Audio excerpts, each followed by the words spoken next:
Hello, I welcome you all once again to my channel Explore Education. I am Dr. Rashmi Singh, Assistant Professor, Department of Education, SS Khanna Girls Degree College, University of Allahabad. And this time I am going to discuss with you first time software to help you in qualitative data analysis, that is NVivo and Atlas TI सबसे ज़्यादा इस्तेमाल किए जाने वाले software और free software भी ये available है। आपको उसके लिए कोई पैसे नहीं खर्च करने होंगे, हालांकि उससे कम कॉम्प्लेक्स लेवल की एनालिसिस हो पाएगी। ये क्या है? A visual guide to CAQDAS। अब ये CAQDAS क्या है? Computer assisted qualitative data analysis software, ठीक है ना। तो ये NVivo और एटलस TI का नाम आपने कहीं कहीं सुना होगा। PG लेवल पे जनरली हम इसको यूज नहीं करते, पर रिसर्च लेवल पर इसको इस्तेमाल करने की जरूरत पड़ सकती है, क्योंकि क्वालिटेटिव डेटा बहुत बल्क में आता है। तो ये आपका काम थोड़ा ऑर्गेनाइज करके हल्का कर देगा। Interface walk through, step by step process, tutorial resources भी बताए जाएंगे। आपको इंटरफेस की सहायता से बताया जाएगा कैसा दिखता है इसका इंटरफेस। एक्चुअल इंटरफेस नहीं, लेकिन उसके जैसा पैनल इसमें बना हुआ है। सिल्वर 2014, फ्रीज 2019, बेजले 2013 और रिचार्ड्स 2015, यानी कि लेटेस्ट ये काम क्वालिटेटिव रिसर्च के क्षेत्र में है। अब what is CAQDAS, why use it, ये मैंने आपको बता दिया कि इसका मतलब है computer assisted qualitative data analysis software. ये क्या करेगा? इट हेल्प्स, सहायता करेगा हमारी ऑर्गेनाइज करने में, कोड करने में, सर्च करने में और विजुअलाइज करने में क्वालिटेटिव डेटा को। It does not analyse for you, you think this software organises. ये आपको एनालिसिस करके नहीं देगा, आप सोचेंगे उस हिसाब से ये आपको ऑर्गेनाइज करके दे सकता है, क्योंकि बहुत बिखरा हुआ डेटा को एक ऑर्गेनाइज्ड फॉर्म में हमारे सामने आ जाएगा, तो आप उसको बेहतर तरीके से एनालिसिस कर पाएंगे। तो मोस्ट इंपॉर्टेंट रूल क्या है? Software organises your data. हमारा डेटा जो मैनुअली जिसको ऑर्गेनाइज करना मुश्किल है, सॉफ्टवेयर उसको इजीली ऑर्गेनाइज कर सकता है। You do the analysis, still analysis आप ही को करनी है। A computer can not understand meaning, computer meaning नहीं समझ सकता है। ये AI की बात नहीं है, आप ये समझिए, है ना, कि जिस थिंकिंग आ जाएगी, ये सॉफ्टवेयर है, तो ये ऑर्गेनाइज करेगा ओनली। तो ये क्या क्या करेगा? ऑर्गेनाइज करेगा all transcripts, notes, documents in one project. Code करेगा, ये हमारे सेगमेंट्स को कोड दे सकता है। रिट्रीव करेगा, जैसे हमको तो किस पेज में लिखा है, किस फाइल में लिखा है ढूंढने में टाइम लगता है, लेकिन ये तुरंत रिट्रीव करके दे देगा। Instantly find all text under any theme, हम ढूंढना चाहते हैं कि इस कोड के अंदर कितनी थीम है, तो तुरंत हमें पता चल जाएगा। और विजुअलाइज, वर्ड क्लाउड बना सकता है, चार्ट्स बना सकता है, नेटवर्क डायग्राम्स और मैप्स बना सकता है हमारे डेटा पर आधारित। ओके, अब ये देखिए NVivo का इंटरफेस ऐसा दिखता है। कैसा दिखेगा? My project dot NVP, NVivo project. इसमें क्या क्या आपको दिख रहा है? फाइल दिख रहा है, होम दिख रहा है, इंपोर्ट, एक्सप्लोर, लेआउट और शेयर। यानी कि यहाँ पे फाइल होगी, ये इसका होम पेज है, यहाँ पे हम कुछ इंपोर्ट करके लाएंगे, कुछ एक्सप्लोर करेंगे, एक लेआउट बना के देगा, और कैसे हम शेयर कर सकते हैं। तो नेविगेशन में ये देखिए क्या क्या है। सोर्सेज में मान लीजिए हमने इंटरव्यूज है, 12 नंबर का इंटरव्यू, 8 नंबर का फील्ड नोट और 5 नंबर का डॉक्यूमेंट हमने सोर्स में डाल दिया। तो जैसे कि मान लीजिए P01 हमने डाला प्रिया का इंटरव्यू, इसी की भाषा, इसी का की बात फोटो वॉइस में चल रही थी।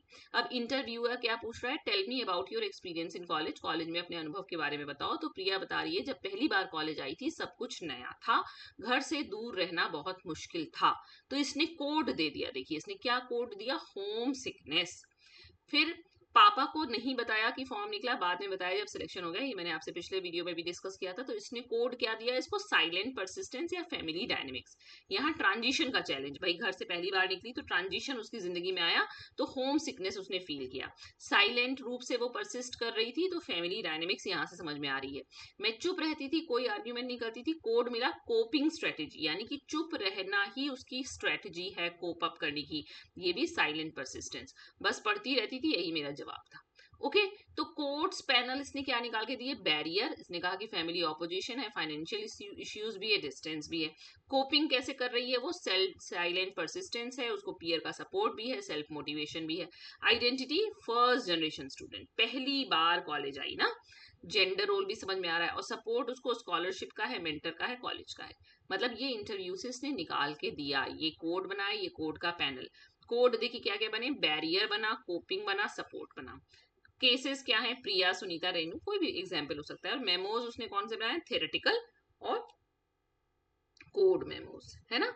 ये नेविगेशन पैनल है, ये ट्रांसक्रिप्ट व्यू है, हमने जो ट्रांसक्रिप्ट डाली उसने इसको व्यू कर दिया, और ये कोड्स पैनल है, ये इसने कोड बनाए हैं। ये एनवीवो का इंटरफेस, जब आप उसको लॉग इन करके डाउनलोड करके उस पर काम करना शुरू करेंगे तो कुछ ऐसा आपको दिखाई देगा।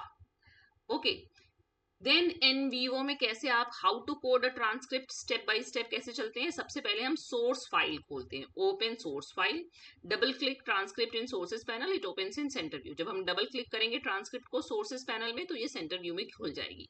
स्क्रीन व्यू इसका ये है, क्या है, आपको दिख रहा है प्रिया का इंटरव्यू डॉक्स, इंटरव्यू टेक्स्ट यहाँ विजिबल होने लगेगा। तब आप क्या करिए, सेलेक्ट टेक्स्ट सेगमेंट, जो सेगमेंट हमको चाहिए उसको सेलेक्ट कीजिए, click and drag to highlight the text you want to code. हम उसको यहाँ जैसे सेलेक्ट करते हैं ना, यहाँ से लेके ऐसे करके सेलेक्ट कर लेंगे, सॉरी अगले पे आगे, कि हमको इस कोड इस टेक्स्ट का कोड चाहिए। तो मैं चुप रहती थी, कोई आर्ग्यूमेंट नहीं करती थी, बस पढ़ती रहती थी। हमने इस टेक्स्ट को सेलेक्ट कर लिया, मान लीजिए येलो हाईलाइट कर दिया। अब तीसरा क्या करेंगे, राइट क्लिक करेंगे कोड पे, राइट क्लिक कीजिए कोड सिलेक्शन पे, तो एट एग्जिस्टिंग नोड और न्यू नोड निकल आएगा। जैसे कोड सिलेक्शन तो at existing node, at new node, तो साइलेंट परसिस्टेंस को उसने क्लिक कर दिया, उसने बता दिया कि ये साइलेंट परसिस्टेंस इस कोड का नाम हो सकता है। फिर सी कोडिंग स्ट्राइप, ये चौथा आपका स्टेप है। अ coloured stripe appears on the right margin shows code applied, right margin में हमको कलर दिखने लगेगा, तो coding stripe green, silent persistence के 3 रेफरेंस मिले, कोपिंग स्ट्रेटेजी के 2 रेफरेंस मिले। यानी कि उसने जो ये आपने टेक्स्ट सेलेक्ट किया था, मैं चुप रहती थी, कोई आर्ग्यूमेंट नहीं करती थी, बस पढ़ती रहती थी, को कोड कौन सा मिला, साइलेंट परसिस्टेंस का कोड मिला। इस तरह से एक ट्रांसक्रिप्ट का कोड एनवीवो जनरेट कर सकता है।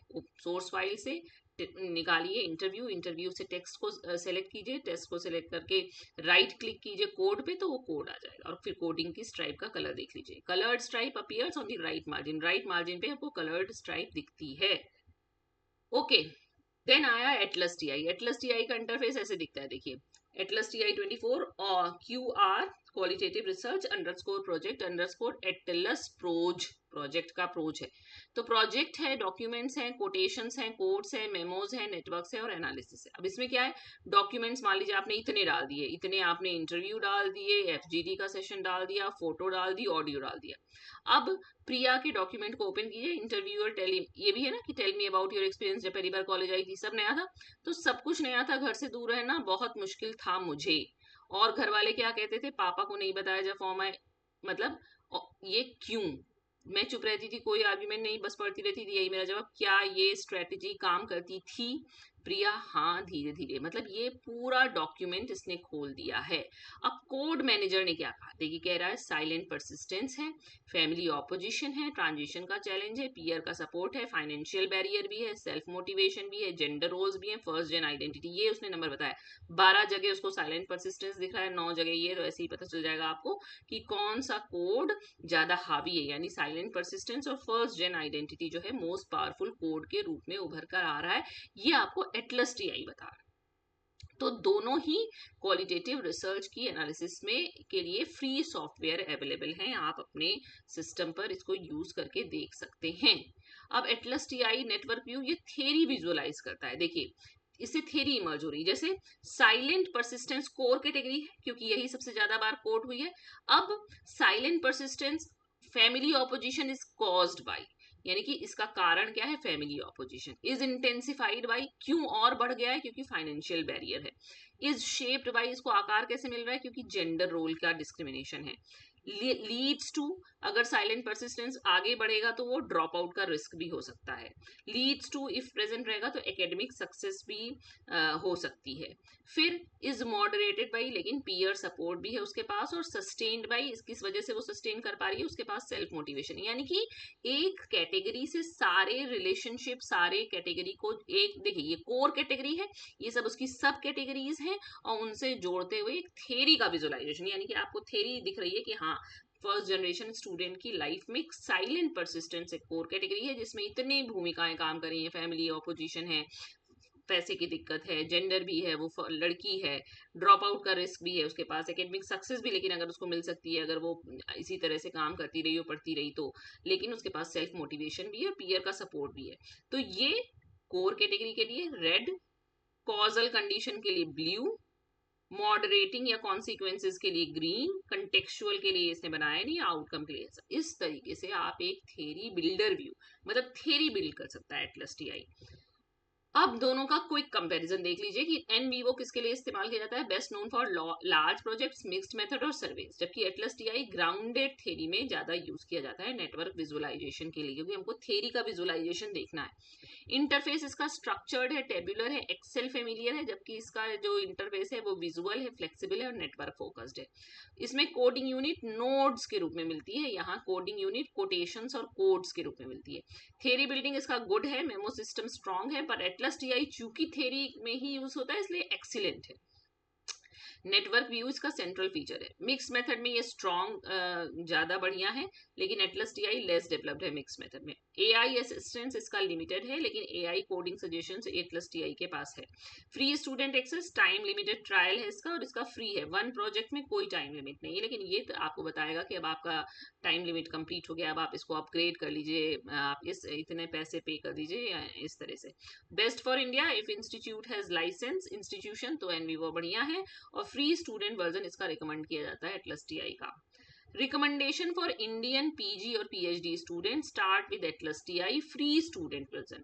If your institution has NVivo license, use NVivo for large data set. वो कह रहा है कि भारत के में भाई चूंकि मतलब थोड़ा फाइनेंशियल भी दिक्कत है, तो आप एटलस टी, अगर आप पीजी या पीएचडी के स्टूडेंट हैं, क्वालिटेटिव रिसर्च में आपको डेटा एनालिसिस में हेल्प चाहिए, तो आप एटलस टीआई का फ्री स्टूडेंट वर्जन इस्तेमाल कर सकते हैं। अगर आपके इंस्टीट्यूशन के पास एनवीवो लाइसेंस है तो आप उसको इस्तेमाल कीजिए, क्योंकि उससे आप लार्ज डेटा सेट पे काम कर पाएंगे, ये कहा जा रहा है। अब लिमिटेशंस देख लीजिए। Software is not equal to analysis, software आपको एनालिसिस करके नहीं देगा, वो आपको खुद ही करनी होगी। CAQDS is a powerful organiser but it can not think for you, organise कर सकता है ये, लेकिन आपके लिए सोच नहीं सकता। The risk is becoming so focused on coding mechanics that you forget to theorise, इसका रिस्क यही है कि आप इतना ज्यादा कोडिंग मैकेनिक्स पे फोकस्ड हो जाएंगे कि आप थ्योरी उससे इमर्ज करना भूल जाएंगे। सॉफ्टवेयर डज नॉट एनालाइज, पहली बात है ना, ये ऑर्गेनाइज करता है, रिट्रीव करता है data, interpret meaning, identifying themes and building theories, your intellectual work. आपको मीनिंग इंटरप्रेट करने के, थीम आइडेंटिफाई करके थ्योरी बिल्ड करनी होगी। Loss is the whole story, हो सकता है कि होल स्टोरी ही खत्म हो जाए इसमें कोडिंग फ्रेगमेंट के द्वारा। Learning curve, both tools need 10 to 20 hours to learn properly, practise with sample data before you start actual analysis, दोनों को सीखना पड़ेगा करने से पहले। कोडिंग फ्रेंजी हो सकता है, जोखिम है इसका। एक्सपेंसिव लाइसेंसिंग है, एनवीवो की 15,000 से 40,000 प्रति साल है, एटलस टीआई की फ्री वन प्रोजेक्ट पे है, लेकिन उसके बाद आपको उस पर पैसे देने पड़ेंगे। नॉट ऑलवेज नेसेसरी, अगर 5 से 8 इंटरव्यू आपके पास है, मैनुअल कोडिंग आराम से करिए। अगर 20+ सोर्सेज आपने ले रखे हैं, तब आपको इनकी जरूरत पड़ने की संभावना हो सकती है। अब ट्यूटोरियल रिसोर्सेज कैसे सीख सकते हैं आप एनवीवो और एटलस टीआई पे काम करना है। एनवीवो के रिसोर्सेज है, देखिए आप ऑफिशियल यूट्यूब चैनल है इसका दे रखा है, यहाँ से सीखिए। डॉक्यूमेंटेशन यहाँ से सीख सकते हैं। फ्री स्टूडेंट ट्रायल का ये कोड लिंक है यूट्यूब में, लोकेट प्रेस ट्यूटोरियल से आपको मिल जाएगा। एटलस टीआई के रिसोर्सेज, ये इसका ऑफिशियल यूट्यूब है, फ्री स्टूडेंट वर्जन इस पे अवेलेबल है। यूट्यूब सुजेन फ्रीज का ये है, सर्च कीजिए आपको मिल जाएगा। Atlas TI expert, grounded theory पे फोकस है इनका, और एटलस टीआई हेल्प सेंटर ये है, complete documentation, all versions, all features, है ना। तो अदर फ्री CAQDA और ऑप्शंस भी हैं, MAXQDA है फ्री स्टूडेंट, टैगेट भी है, ओपन सोर्स है, डिडूज है, वेब बेस्ड है, QDA माइनर लाइट भी फ्री है, लेकिन एटलस टीआई को ही सबसे ज्यादा रिकमेंड किया जाता है। तो इसका की टेक अवे क्या निकल के आया कि क्या था ये, computer assisted qualitative data analysis software हमारे डेटा को ऑर्गेनाइज करेगा, पर एनालिसिस हमें ही करनी होगी। सॉफ्टवेयर के नॉट इंटरप्रेट मीनिंग, सॉफ्टवेयर जो है वो मीनिंग को इंटरप्रेट नहीं कर सकता है। एनवीवो का navigation panel plus transcript view plus codes panel structured और टेबुलर है, जबकि एटलस टीआई का documents plus quotations plus code manager plus network view visual theory building है, इसको याद करने की जरूरत नहीं है। नेटवर्क व्यू एटलस टीआई में क्या है, योर ग्राउंडेड थ्योरी विजुअलाइज्ड, हमारी जो ग्राउंडेड थ्योरी है वो हमको दिखने लगेगी कि कोट्स यहाँ नोट्स की तरह काम करते हैं और एरोज जो है वो रिलेशनशिप की तरह काम करते हैं। फ्री स्टूडेंट एक्सेस में एटलस टीआई रिकमेंडेड है, इसके अलावा ये भी हैं। लिमिटेशन क्या है, कोडिंग फ्रेंजी हो जाती है, होल स्टोरी का लॉस हो सकता है, लर्निंग कर्व यानी कि मेमोज रिमेन एसेंशियल, आपको सीखना पड़ेगा, समय देना पड़ेगा, तभी आप यूज कर पाएंगे। तो CAQDA can help you be more systematic, ये हमको सिस्टमैटिक रहने में हेल्प कर सकता है, but it can not make U a better thinker, लेकिन ये हमको एक बेटर थिंकर नहीं बना सकता, वो हमें खुद ही करना होगा। तो ये दो software, the most popular software used in qualitative research analysis, वो भी मैंने आपसे डिस्कस कर दिया। तो इस तरह से आज मैं क्वालिटेटिव रिसर्च सीरीज को खत्म कर रही हूँ। अब मुझे बीच में थोड़ा मिसलेनियस इधर उधर रिकॉर्ड करने के बाद फिर मैं क्वांटिटेटिव पे आऊंगी, क्योंकि इसमें पूरा पैरामेट्रिक नॉन पैरामेट्रिक मुझसे रह गया है, अभी मुझे वो भी कवर करना है। Okay, so best of luck for your research and thank you for watching.